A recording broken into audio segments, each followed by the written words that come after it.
우리 예삼 청년분들 참 힘드시죠? 제가 그냥 오늘 문득 생각이 들었어요.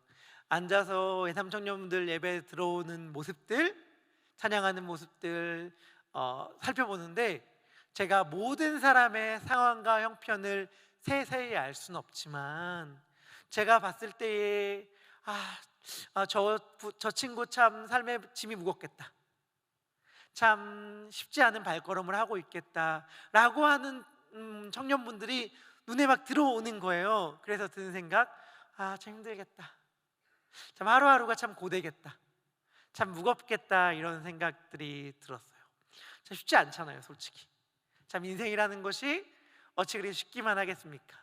그런데 제가 지난주에 했던 말씀 혹시 기억하신다면, 제 찬양 인도하는 성현전도연도 말씀하여 주셨는데, 전부를 주님께 드려야 한다고 제가 말씀드렸잖아요. 주님은 우리의 일부를 원하지 않으세요. 우리가 우리의 일부를 아무리 크게 떼어준다고 해도 우리의 전부를 드리지 않는다면 주님은 아무것도 안 받았다 말씀하세요.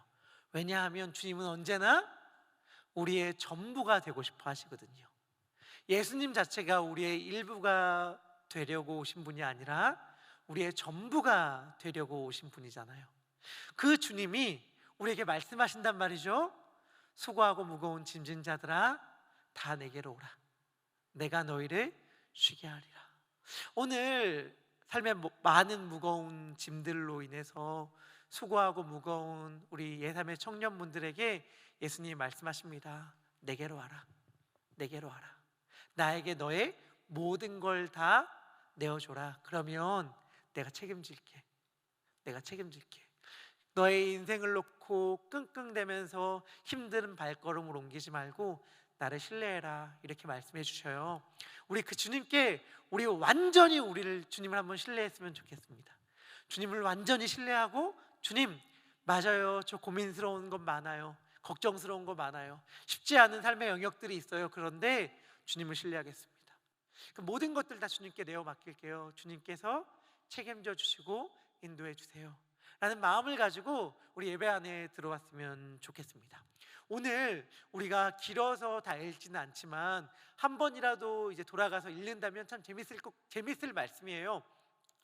마가복음 13장은 종말에 관한 이야기, 마지막 때에 관한 이야기를 주님께서 우리들에게 들려주십니다. 여러분들, 마지막 때, 종말 하면 어떤 생각이 떠오르세요? 어떤 이미지가 떠오르십니까? 마지막 때를 다룬 영화들 많이 있죠. 마지막 때라고 하면 대부분 지구의 멸망, 그러니까 종말이 곧 우리들에겐 멸망으로 이해되잖아요. 그 멸망의 방식들을 우리가 언뜻 떠올리면 뭐가 있을까요?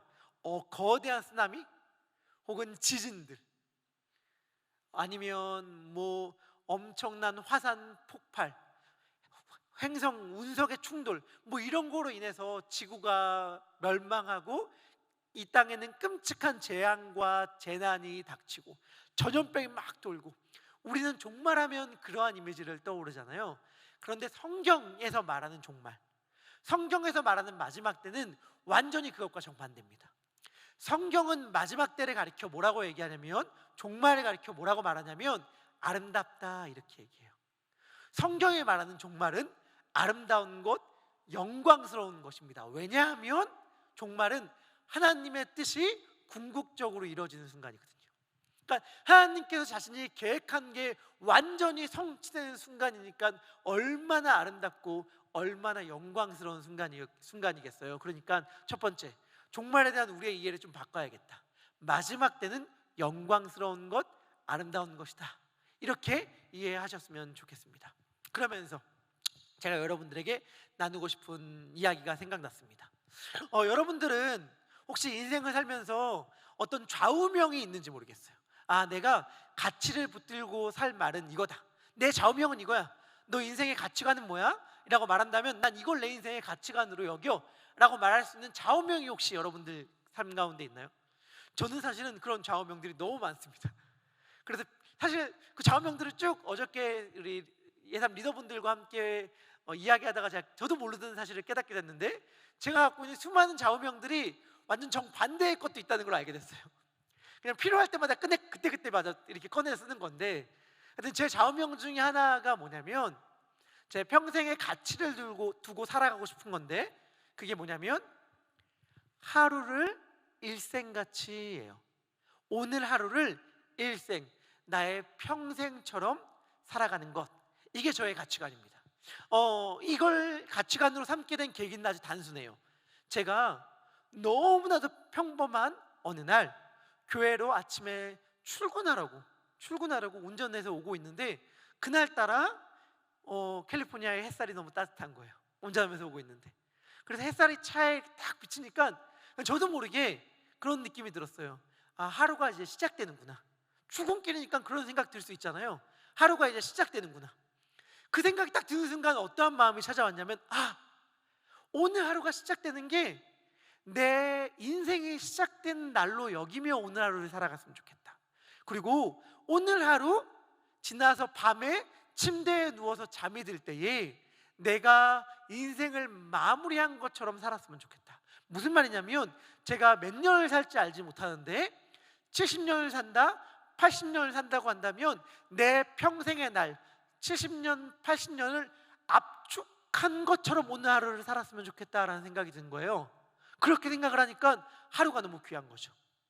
오늘이 내 평생이라고 생각하다 보니까 내가 만나는 사람, 경험하는 사건들이 너무 귀하고 너무 소중한 거예요. 그래서 제가 스스로 생각한 게 뭐냐면, 이 사고를, 이 개념을 좀 더 내 스스로 발전시킨다면 내 하루를 더 귀하게 살 수 있겠다라는 생각을 하게 되었어요.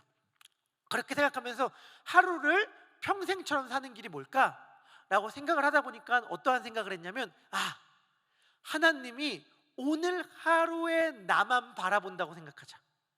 무슨 말이냐면, 어제까지의 나의 인생은 하나님은 조금도 신경 쓰지 않는다고 생각하자.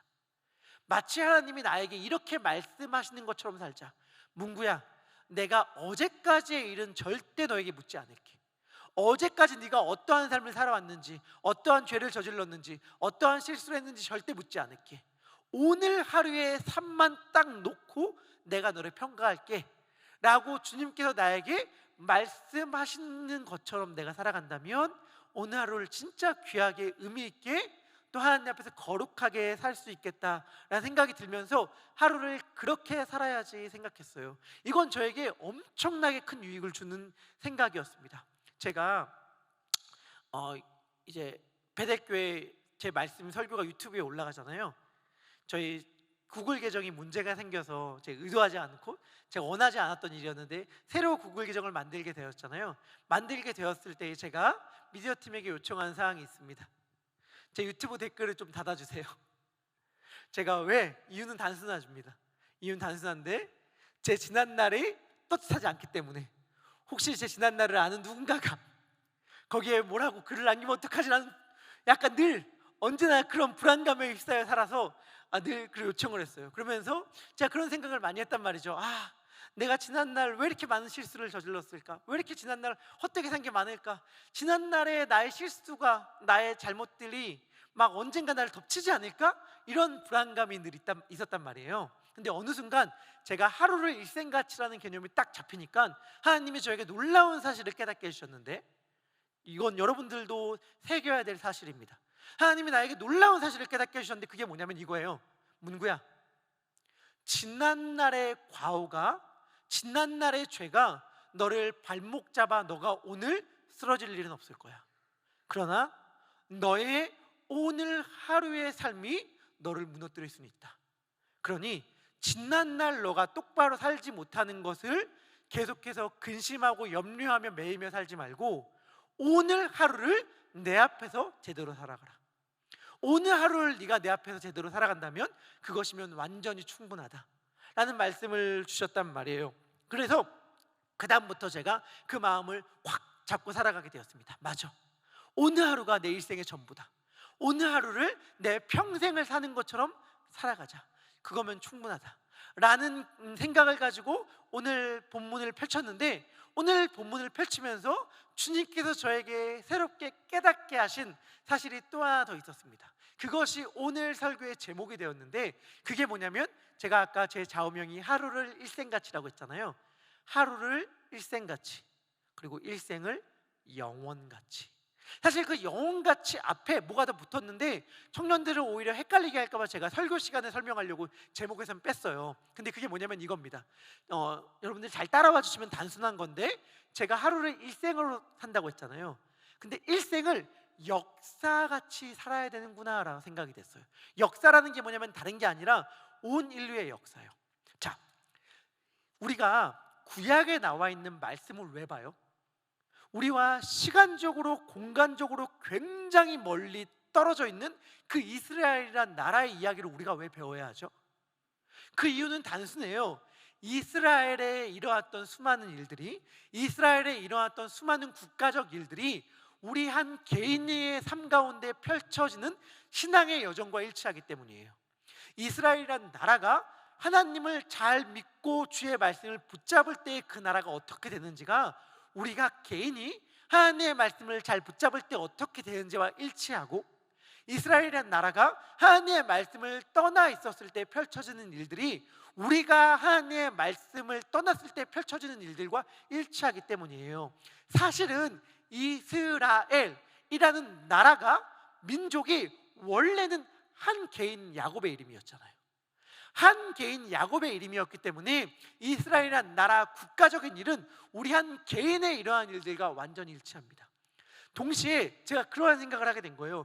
이스라엘이라는 나라뿐만이 아니라 온 인류의 역사, 하나님이 태초에 천지를 창조하시느니라 라고 말씀하시고, 맨 마지막 새하늘과 새 땅을 예수님이 이 땅 가운데 가지고 올 그날, 창조와 종말의 역사가 사실은 압축해보면 한 개인의 역사일 수 있겠다, 일생일 수 있겠다 라고 생각이 드는 거예요. 그래서 성경에서 말하는 온 세상의 역사를 우리가 알아야 되는 이유가 거기에 있구나. 우리가 우리의 개인의 삶을 살아갈 때에 온 인류의 역사를 압축해서 살아가는 것처럼 살아야겠다라는 생각이 들었습니다. 그게 하루를 일생같이, 일생을 역사같이였습니다. 자, 오늘 그러한 개념을 두고 기독교의 역사관을 잠깐 제가 소개해드리면 이렇습니다. 여러분, 잠깐 이미지 보여드리면 좋을 텐데, 불교와 힌두교, 동양에서 말하는 시간관이라는 게 있어요. 어려운 게 전혀 아닌데, 이 불교나 힌두교의 시간관은 어떻죠? 원이에요. 계속 돕니다. 윤회사상. 시작이 있어요, 없어요? 시작도 없고 끝도 없고 계속 빙글빙글 반복해서 도는 게 불교와 힌두교의 시간관이에요. 기독교의 시간관은 이것과는 달라요. 기독교의 시간관을 다음 그림 보여주면, 기독교의 시간관은 직선적 시간관이라고 그래요. 왜냐하면 처음에 천지 창조가 있고 맨 마지막 예수님의 재림이 있는 시작과 끝이 있는 시간관이기 때문에 기독교의 시간관은 직선적 시간관이라고 합니다. 그런데 단순히 쭉 이렇게 직선으로만 되어 있지 않아요. 조금 더 설명을 하면 기독교의 시간관은 뭐와 더 가깝냐면 확대되는 나선형 화살표와 같아요. 그러니까 무슨 말이냐면 시작도 있고 끝이 있어. 근데 계속해서 똑같은 사건들이 반복돼요. 이거를 신학적 용어로 조금 어려울 수 있는데 계시의 점진성이라고 말하는데, 무슨 말이냐면 시간이 갈수록 하나님께서 자신의 뜻을 더 분명하게 보여준다는 거예요. 더 분명하게, 더 확대되어서 마지막 때가 될수록 똑같은 사건들이 다양한 모습으로 가면은 쓰고 등장하는데 사실은 알고 보면 같은 사건이야. 근데 그 의미가 좀 더 분명하고 선명하게 드러나요. 이거는 우리 개인의 삶에도 마찬가지입니다. 우리 유명한 말들, 아마 여기 있는 모든 청년들이 알 말들 있잖아요. 유명한, 우리 인터넷에서 많이 접한 말 뭐냐면 인간의 욕심은 끝이 없고 같은 실수를 반복하잖아. 그게 우리가 늘 경험하잖아요. 와, 진짜 지긋지긋하다, 지긋지긋하다. 나는 똑같은 실수는 두 번 하지 않아. 가끔씩 이렇게 멋있게 말하는 사람들이 있는데 사실은 그 말을 몇 번씩이나 반복하죠. 몇 번씩이나 똑같은 실수를 반복함으로. 그러니까 우리는 사실 같은 실수를 반복하고, 같은 실수만이 아니라 은혜의 역사도 반복돼요. 하나님을 붙잡았을 때에 경험하는 은혜의 역사도 우리들의 삶 가운데 반복되고, 하나님의 말씀을 떠났을 때 실패한 넘어짐의 역사도 반복돼요. 이건 이스라엘이란 나라 아니면 전 세계의 성경의 역사도 마찬가지입니다. 그래서 하나님을 대적하는 세력들이 국가로 등장할 때가 있거든요. 국가의 이름은 달라, 타이틀은 달라요. 하지만 동일한 세력이에요. 애굽이든 아수르든 바벨론이든 로마든 어떤 나라든지 간에 거대한 힘을 가지고 그리스도를 대항하는 세력들은 그 이름은 바꾸고 그 가면은 바꾸고 쓰고 바꿔 쓰고 등장할지 모르겠지만 사실 똑같은 존재들이 계속해서 등장하는 거거든요. 반복됩니다. 그러니까 여기에 기독교에서 말하는, 성경에서 말하는 예언의 특징이 하나 있습니다. 예언의 특징. 그게 뭐냐? 예언의 특징이 뭐냐?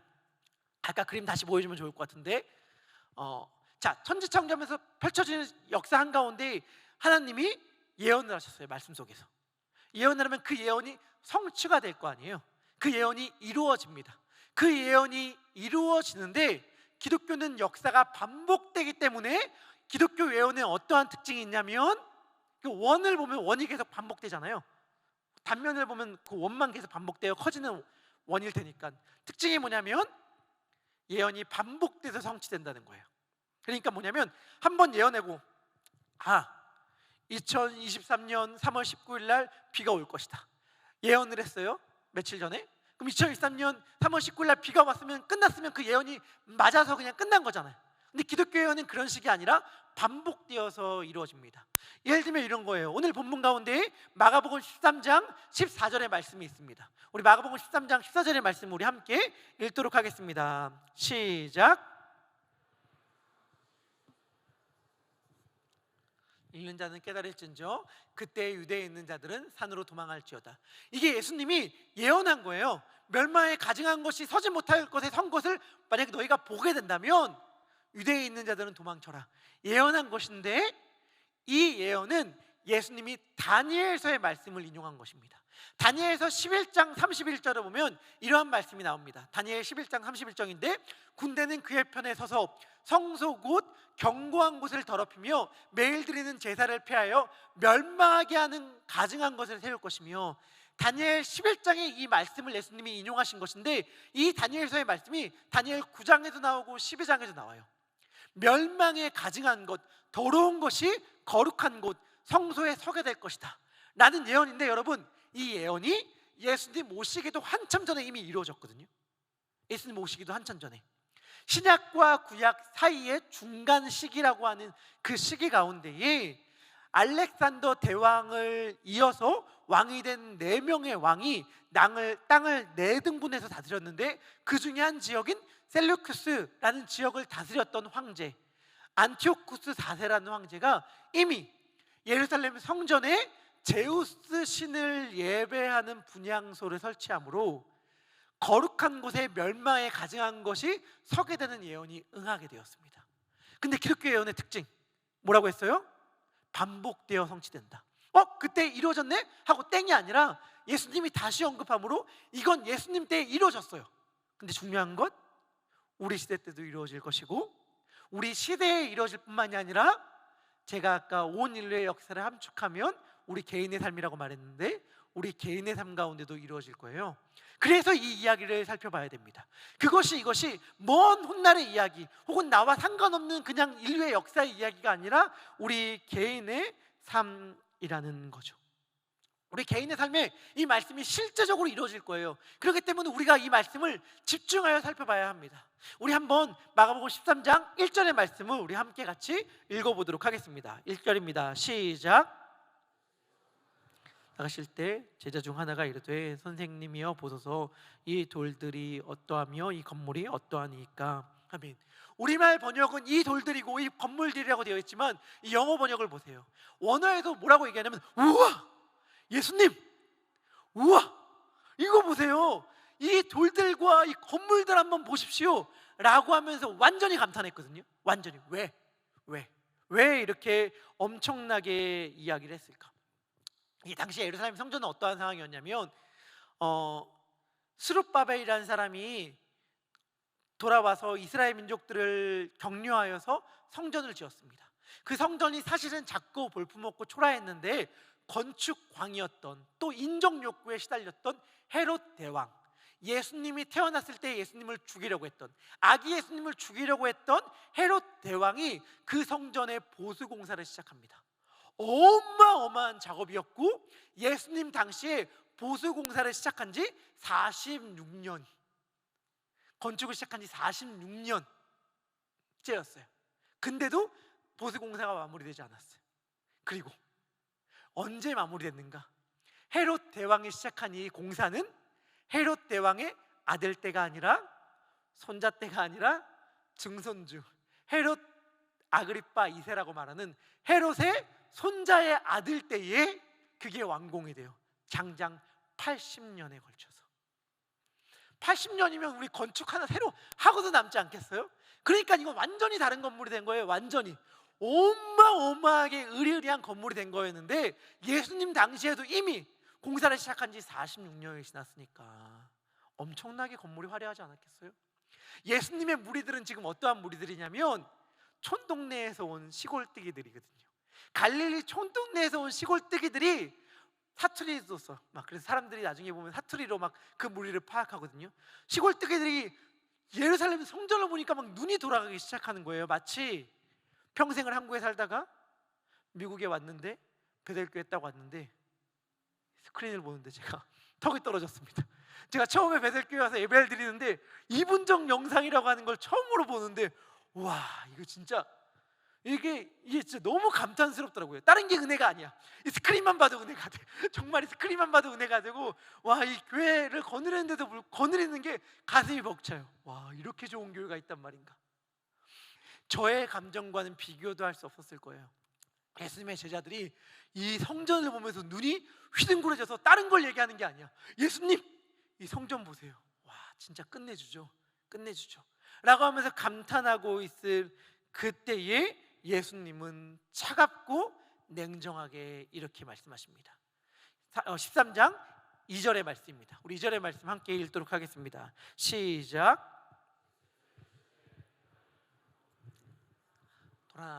돌 위에 남지 않고 다 무너뜨려지리라 하시니라.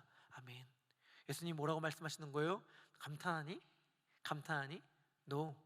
감탄할 거 하나도 없다. 이 성전은 무너지게 될 텐데, 그냥 무너지는 게 아니라 완전히 무너지게 될 거야. 우리가 건물을 지을 때 벽돌을 위로 쌓아 올리잖아요.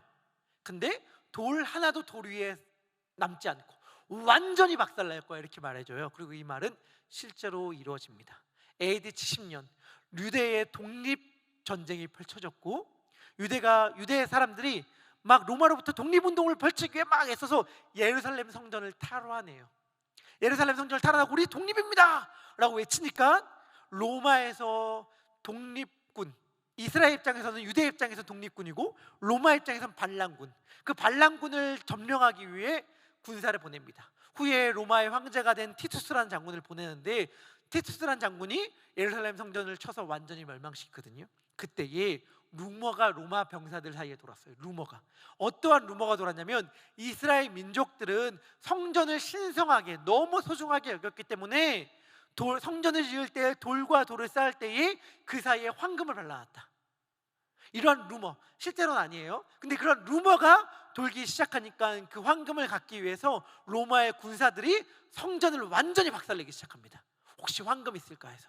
그래서 예수님의 말이 문자 그대로 성취되는데, 이때가 언제예요? AD 70년. 무슨 말을 드리고 싶냐면, 성전이 공사 끝났다, 이 엄청난 성전을 봐라 라고 한 지 6년 뒤에, 80년 걸려서 성전 건물 지었는데 6년 뒤에 완전히 박살나는 일이 펼쳐집니다. 근데 예언에 여러 번 성취된다고 말했죠. 이 성전이 무너질 거라는 예언은 예수님 당시에 성취되었지만 우리 삶 가운데도 오늘날 이루어질 것입니다. 우리의 삶 가운데 성전이 무너진다는 게 무슨 의미일까?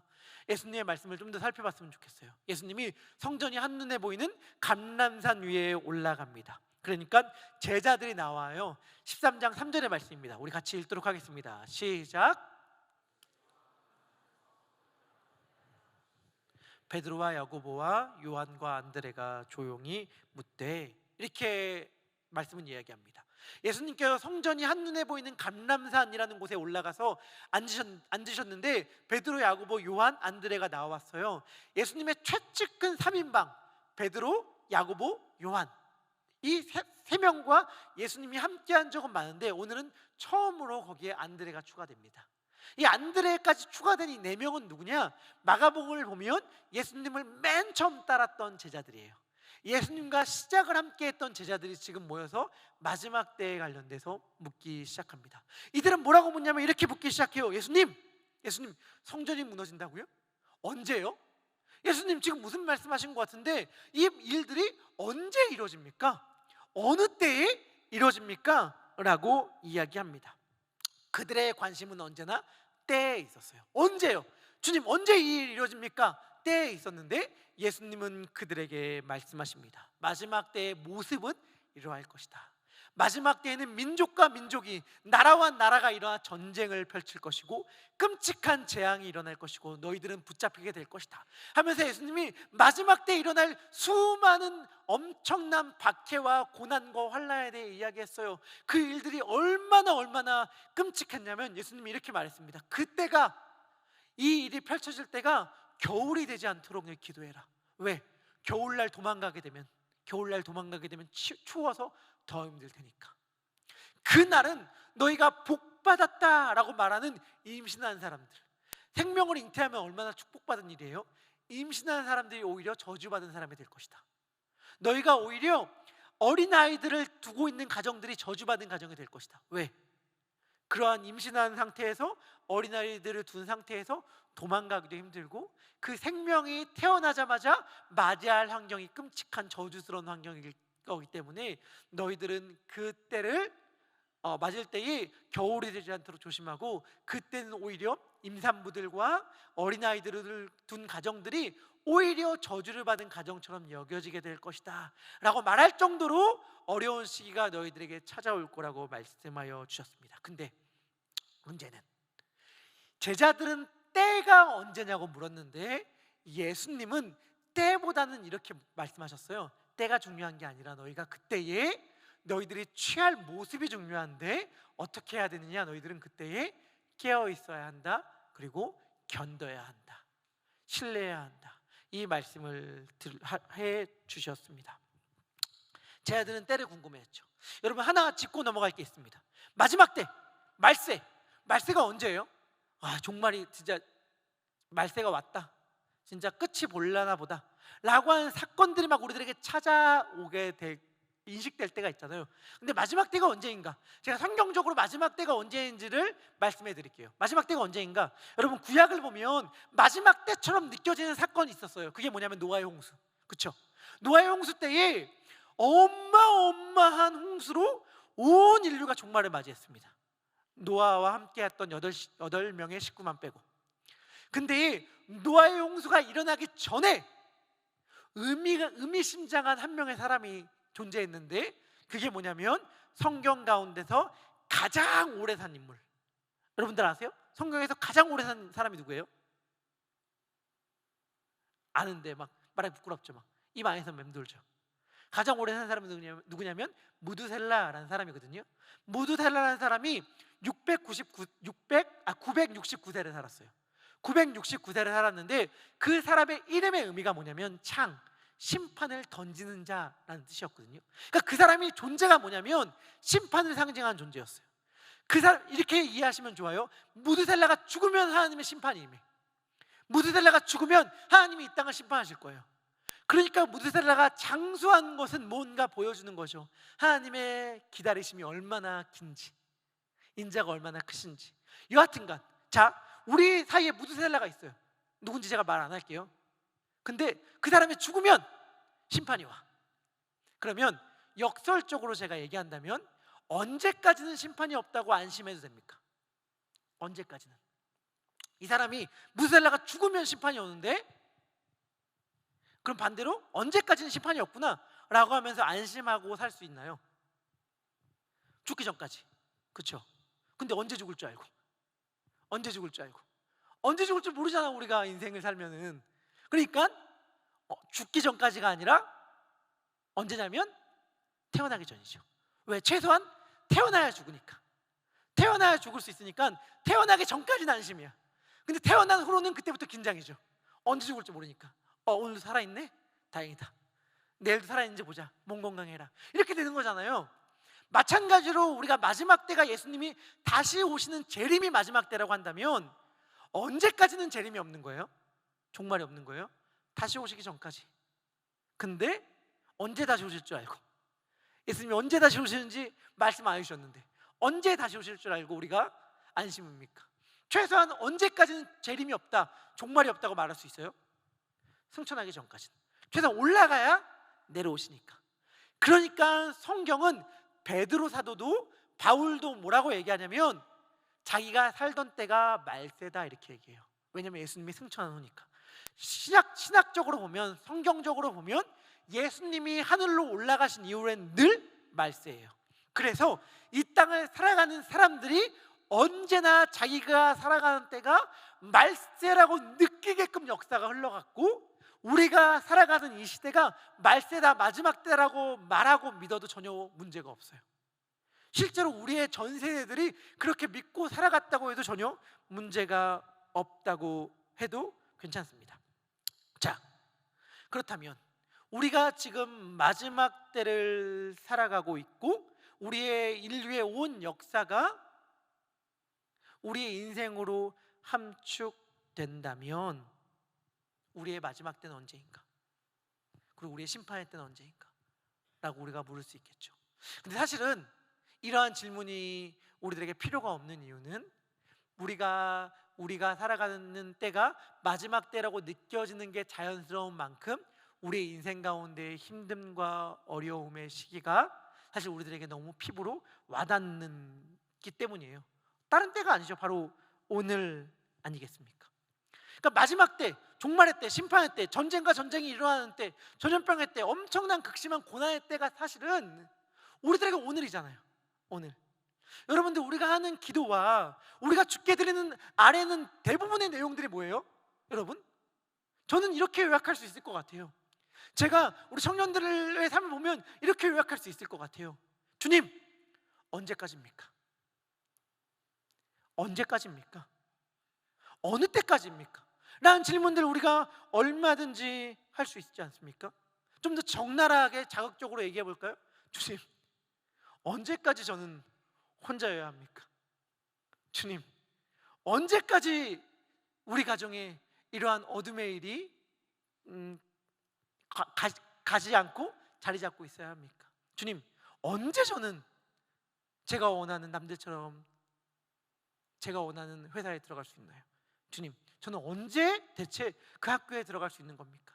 주님, 제 인생은 대체 언제 풀리는 겁니까? 하는 마치 마지막 때를 겪는 것 같은 일들이 이미 우리에게 성취되었고 우리는 계속해서 주님께 이러한 질문을 던지지 않습니까? 주님, 언제인데요? 그래서 이 모든 일들이 맞춰지는, 아까 종말은 아름다운 때라면서요, 아까 종말은 영광스러운 때라면서 이 모든 일이 딱 끝쳐지고 아름답고 영광스럽고 행복해지는 그 시기는 언제입니까? 라고 우리는 늘 언제나 주님께 묻고 싶어지잖아요.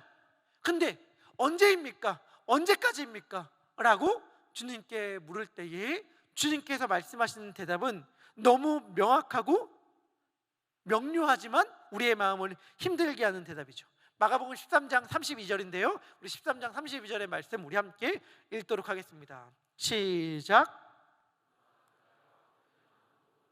하늘에 있는 천사들도 아들도 모르고 아버지만 아시느니라. 아멘. 이 말씀을 단지 먼 미래 종말이 언제 오냐, 언제 끝이 나냐라는 이야기로만 받아들이지 말고 우리 개인의 삶으로 끌어올 수 있길 바라는데, 끌어온다면 예수님의 말씀은 너무 야박하죠. 알고 싶은데 우리는 알고 싶은데, 근데 우리 질문하고 싶어요. 왜 알고 싶어요? 왜 알고 싶어요? 이 말씀의 의미가 뭘까요? 천사도 모르고 아들은 예수님인데 예수님도 모르고 아버지만 아신다.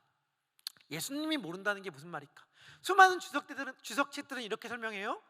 하나님으로서는 아시지만, 성자 하나님이신 예수님으로는 아시지만 인성으로서는 모르신다, 이렇게 설명합니다. 물론 이 설명은 맞는 말이에요. 우리가 예수님의 인간됨을 우리도 모르게 육신에만 제한시키는 경향이 있거든요. 예수님 인간이셨어요? 맞죠? 예수님 인간이셨잖아요. 그러면 예수님 배고프셨습니까? 배고팠대요. 예수님 피곤하셨습니까? 피곤했대요. 예수님 졸렸습니까? 졸리셨대요. 예수님 아프셨습니까? 아프셨대요. 예수님이 완전히 인간이셨기 때문이에요. 예수님이, 하나님이 어떻게 아프실 수 있어요? 하나님이 어떻게 졸리실 수 있어요? 하나님이 어떻게 피곤하실 수 있어요? 그런데 예수님은 인간이시기 때문에 그랬거든요. 그러면 인간이신 예수님도 모를 수 있는 영역들이 존재할 수 있죠. 하나님으로서는 완전히 다 알지만, 그런 것처럼 인간이신 예수님으로서는 모른다, 이러한 설명은 틀린 설명은 아니에요. 하지만 저는 이 말씀을 이렇게 이해하진 않아요. 제가 큐티를 강의할 때마다 이 구절을 늘 이야기하는데, 저에게 큐티 강의를 들으신 분들은 기억하실 거예요. 저는 이 말을 이렇게 이해합니다. 제가 어린 시절 부모님이 외출을 하십니다. 부모님이 나가시면서 저에게 신신당부를 하시죠. 어떤 당부를 하시냐면, 문구야, 엄마 아빠 돌아오기 전까지 TV 보지 말고 컴퓨터 하지 말고 속죄해놓고 얌전히 잘 있어, 어디 나가서 놀지 마, 이렇게 얘기하신단 말이에요. 그럼 제가 엄마가 하는 말을 채 다 듣기도 전에 대답하죠. 네 엄마 걱정하지 마세요. 왜 그런 말을 붙였을까? 제가 걱정하지, 다녀오세요 라고 하면서 한마디를 덧붙입니다. 뭘까요? 언제 와? 언제 와? 왜요? 이게 너무 분명하죠. 언제 와? 엄마가 말하러요. 8시쯤. 네, 알겠어요. 걱정하지 말고 나갔다 오십시오. 감사합니다. 이렇게 말하고 나가면 그 다음부터 완전 제 세상이잖아요. 언제까지? 한 7시 반까지는. 7시 반까지는 내 세상이야. 7시 반까지 내 세상 마음대로 놀다가 한 8시 가까이 오면 이제 슬슬 이제 하루 종일 그랬던 것처럼 집안을 정리하고 얌전히 있다가 어머니가 딱 들어오시면, 오셨습니까? 이렇게 말하는, 그러면서 얄궂게 한마디를 더 붙인다면, 나 TV 안 봤는데 TV 봐도 돼? 뭐 이렇게 할 수 있는 그런 마음의 담대함까지 생긴단 말이에요. 언제? 엄마가 언제 온지 알면. 근데 아시잖아요. 저도 아이들 키워보니까 알겠어요. 부모님은 지혜로우십니다. 어머니 아버지 외출합니다. 제가 묻죠. 언제 와? 어머니는 얘기합니다. 엄마도 모른다. 그런데 한마디를 덧붙여요. 일찍 올 거야. 늦게 와도 일찍 온대. 늦게 와도 일찍 오고 일찍 올 거야, 이렇게 말해요. 그러면 그때부터 저는 깨어있을 수밖에 없습니다. 근데 깨어있다는 게 뭘까? 쫑긋하면서 귀를 깨어있다가 주차하는 소리, 도랑 열리는 소리 들리면 재빨리 움직이려고 막 제 마음대로 놀면서도 막 불안해, 막 하면서도 불안해. 이렇게 제 마음이 딱 되잖아요. 예수님께서 인자가 언제 오는지 아들도 모른다라고 말할 때는 내가 몰라, 하나님밖에 몰라, 이러한 말씀을 하고 싶다기보다는 이러한 얘기를 한 거예요. 깨어있어라. 그런데 제가 알게 됐어요. 진짜 깨어있는 게 뭐지? 깨어있는 것, 여러분, 깨어있는 게 뭘까요? 예수님이 깨어있어라, 이렇게 오늘 아까 제가 읽은 30절부터 37절에 굉장히 반복해서 많이 말씀하셨는데, 깨어있다는 게 뭘까요? 아까 제가 말했듯이 귀 쫑긋 열어놓고 막 TV 보면서도 볼륨 좀 줄여놔가지고 혹시라도 오는 소리 들리면 재빨리 반응하려고 딱 하는 게 깨어있는 걸까요? 제가 알게 됐어요. 깨어있는 건 다른 게 아니구나. 깨어있는다는 건 예수님이, 아니 엄마로 치면 마치 엄마가 집에 있는 것처럼 행동하는 거구나. 예수님이 언제 올지 모르니 깨어있는다는 건 뭐냐면, 예수님이 지금 나와 함께 하시는 것처럼 살아가는 거구나. 만약에 예수님이 나와 함께 하신다고 생각하면서 지금 살아간다면 예수님이 왔을 때 당황할 리가 없죠. 늘 함께 계셨으니까. 그래서 제가 이것을 제가 좋아하는 표현으로, 문장으로 만들었는데, 그게 뭐냐면 주와 함께 살기 위하여 주와 함께 삽시다예요. 주와 함께 살기 위하여 주와 함께 삽시다.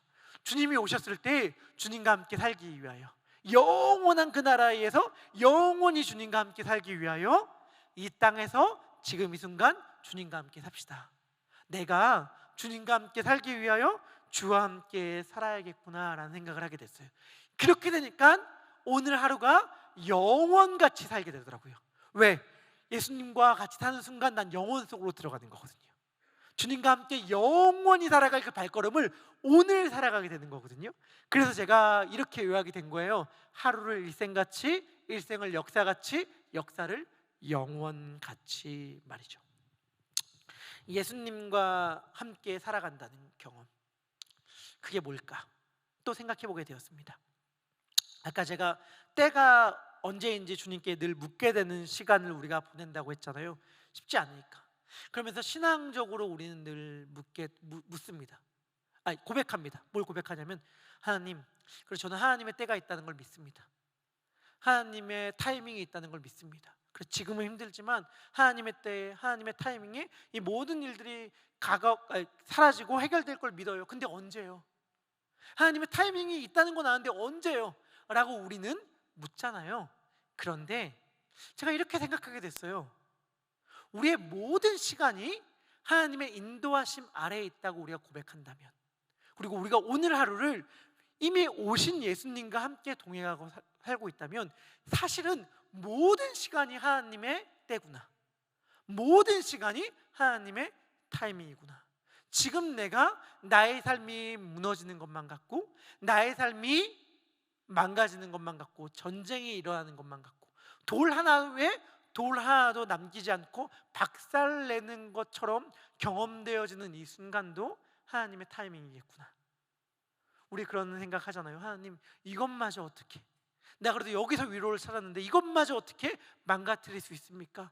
라고 말하는 그 순간조차도 하나님의 타이밍일 수 있겠다라는 생각을 하게 되었습니다. 여러분, 하나님이 왜 돌 하나도 남기지 않고 무너뜨리실까요? 하나님의 마음은 어디에 있을까요? 제가 이걸 묻게 되면서 제가 예전에 들었던 찬양의 가사가 떠올랐습니다. 이 이야기를 하면서 오늘 말씀 마무리하면 좋겠는데, 찬양의 가사의 내용은 이렇습니다. 내가 바이올린이에요. 바이올린. 예삼에도 아름다운 바이올린 연주를 하는 친구들이 있죠. 제가 바이올린이에요. 근데 소문이 들었어요. 무슨 소문이 났냐면, 어마어마한 거장 바이올리니스트가 우리 가게를 온다는 소문을 들었어요. 그래서 그때부터 제 마음이 두근거리고 막 심장이 막 터질 듯이 뛰기 시작합니다. 왜? 혹시 그 거장이 나를 택하지 않을까?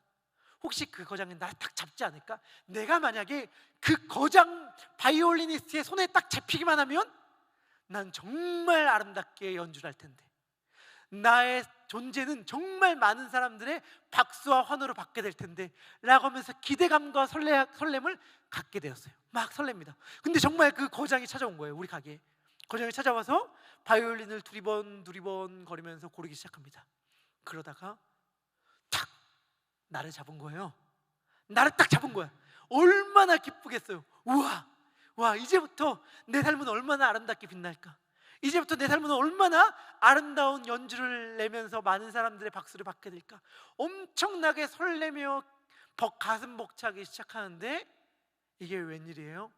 그 다음부터 그 바이올리니스트의 손에서 나온 그 연주가 아닌 거예요. 이상한 굉음, 듣기 싫은 소리가 울려 퍼지기 시작합니다.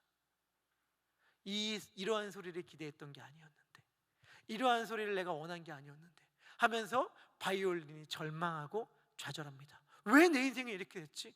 분명히 나는 저 거장의 손에 들리기만 하면 내 인생이, 내 삶이 아름답고 영광스럽게 빛날 줄만 알았는데 내 인생은 완전히 망해버렸어. 난 이제 끝났어 라고 절망하는 그 순간, 찬양이 이렇게 흘러가요. 찬양의 가사가, 그 순간 바이올린이 깨닫게 되어요.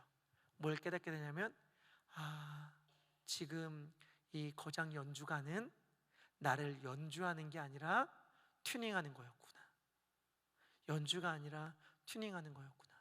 튜닝할 때는 좋은 소리가 나지 않잖아요. 그런데 아름다운 연주를 위해서는 반드시 튜닝이 필요하잖아요.